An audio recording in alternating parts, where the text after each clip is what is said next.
Hi guys, today I'm going to talk about the small branches of the brachial plexus. In my previous video I showed you the main branches.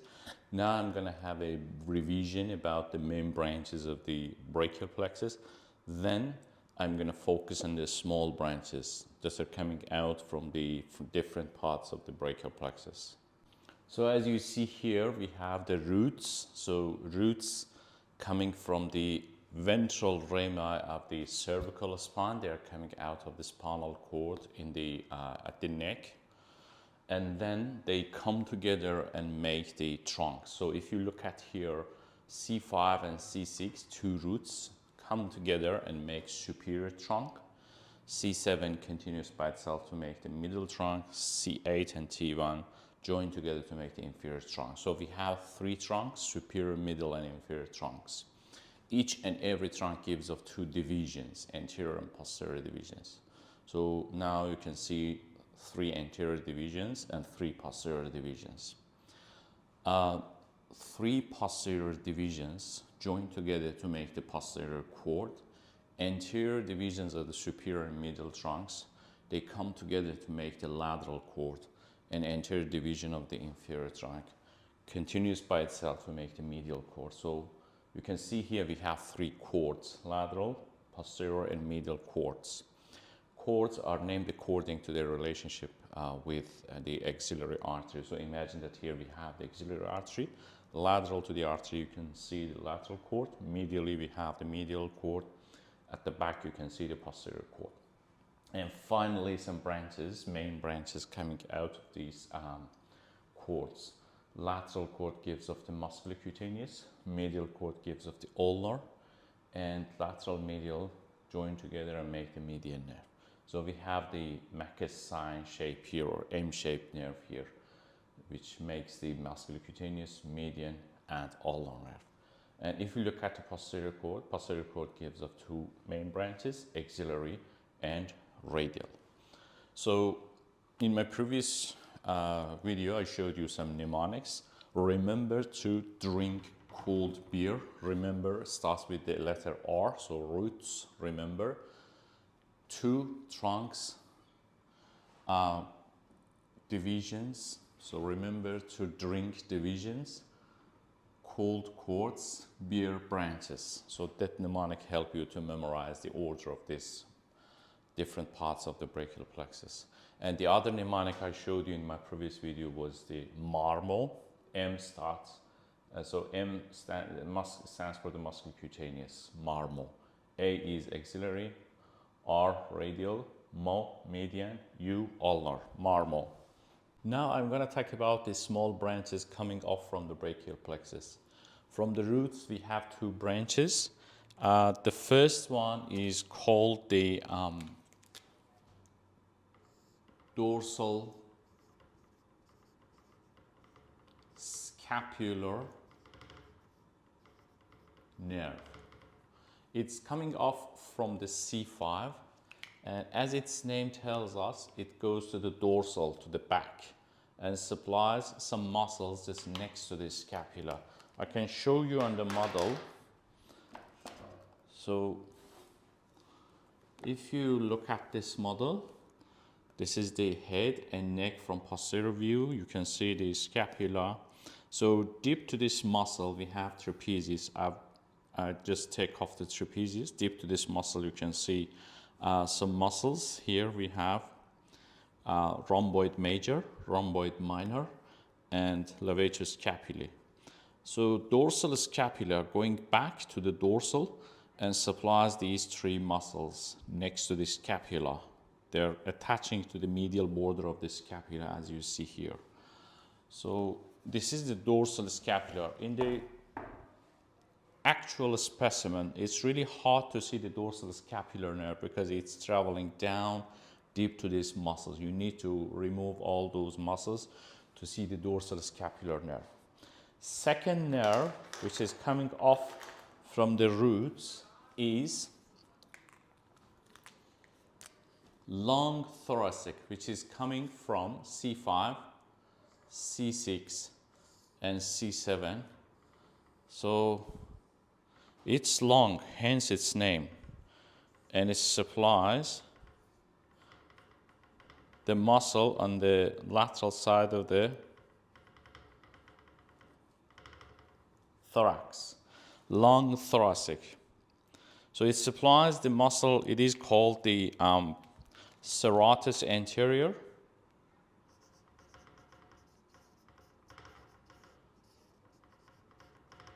Serratus anterior is supplied by the long thoracic nerve, which is coming from C5, C6, C7.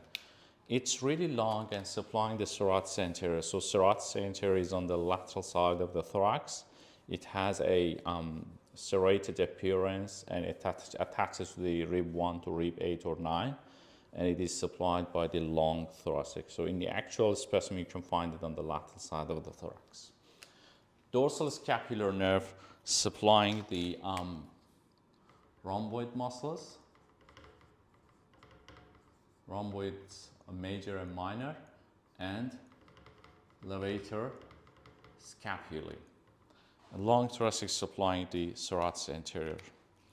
Now, we have some branches coming off from the superior trunk, small branches from the superior trunk. The name of this branch is suprascapular nerve.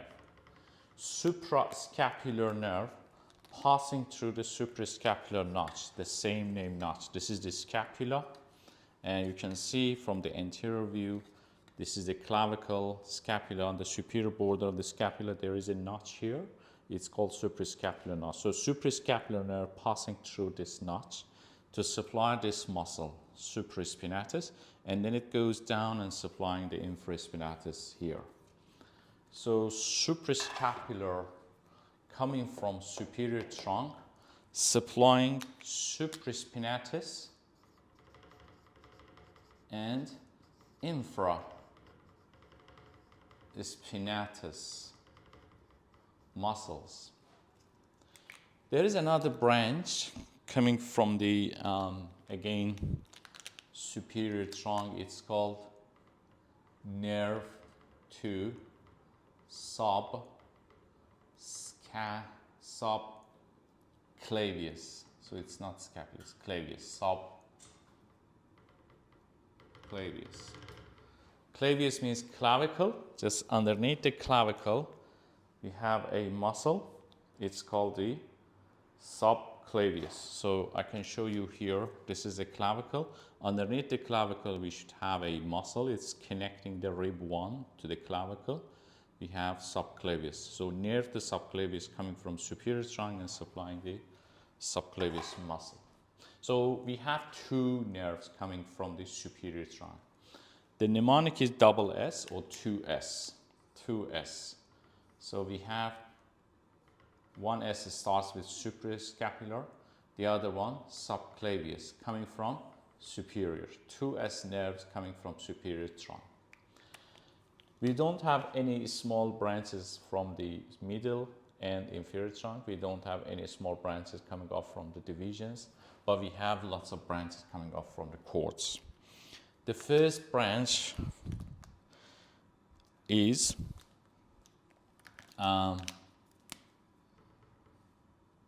lateral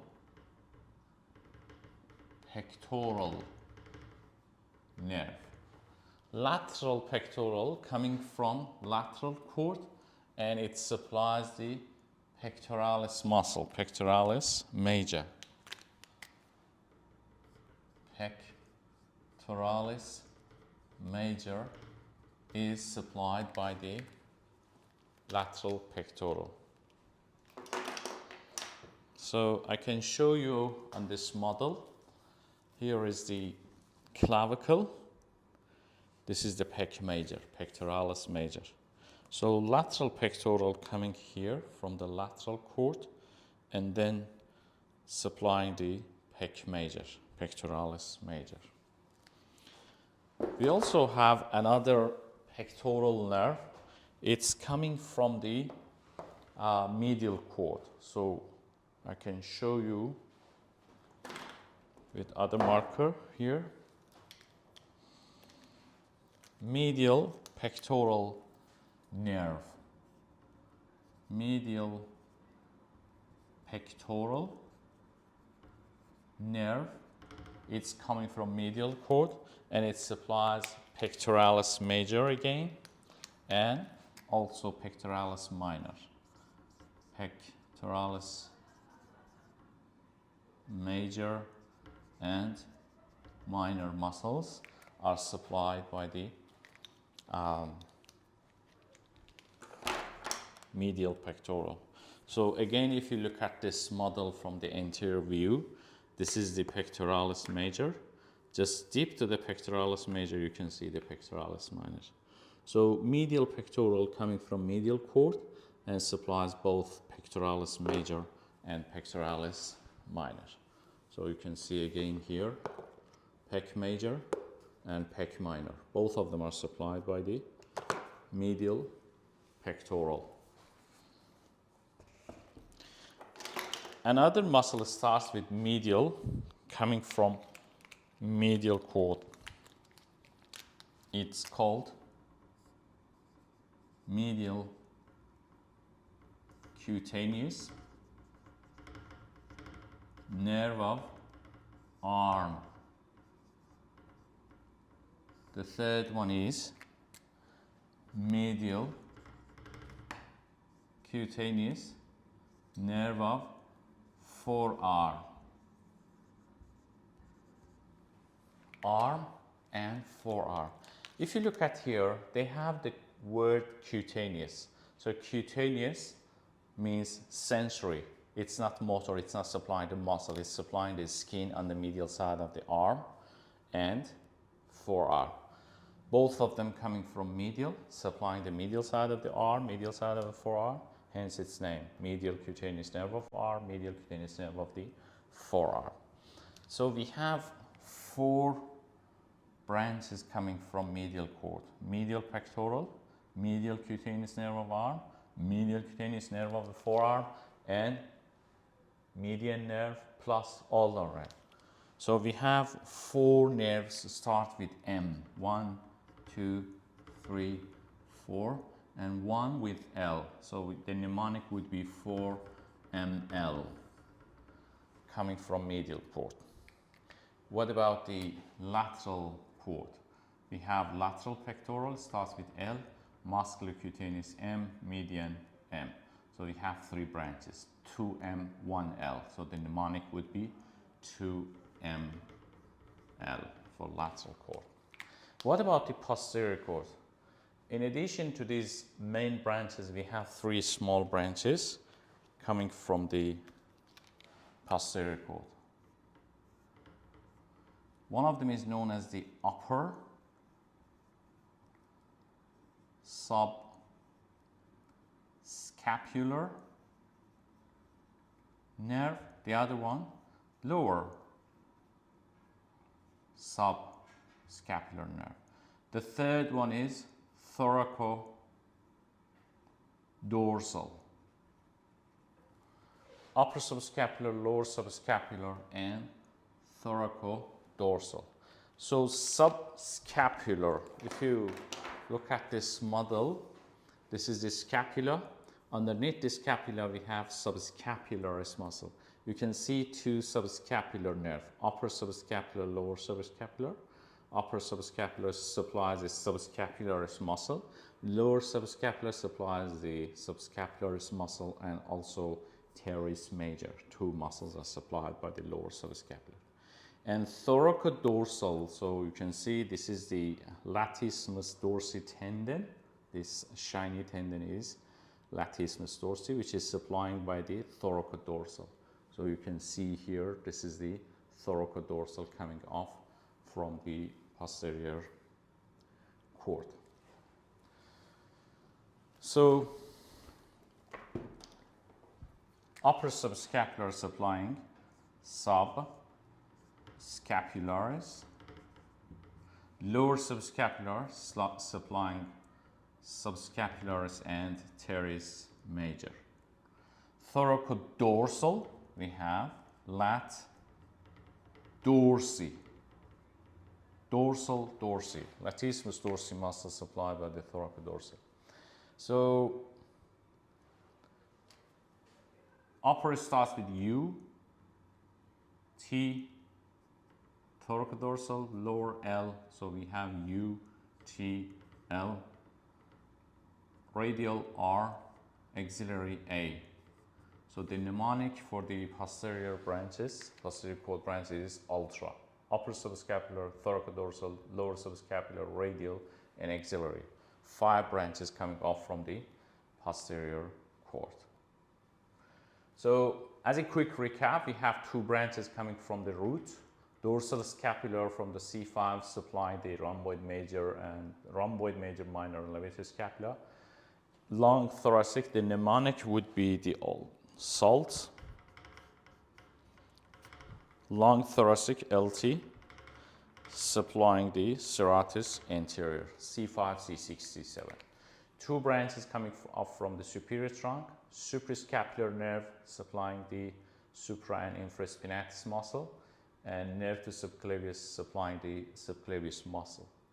And then from lateral cord, we have lateral pectoral, medial cord, medial pectoral, medial cutaneous nerve of R, medial cutaneous nerve of 4R.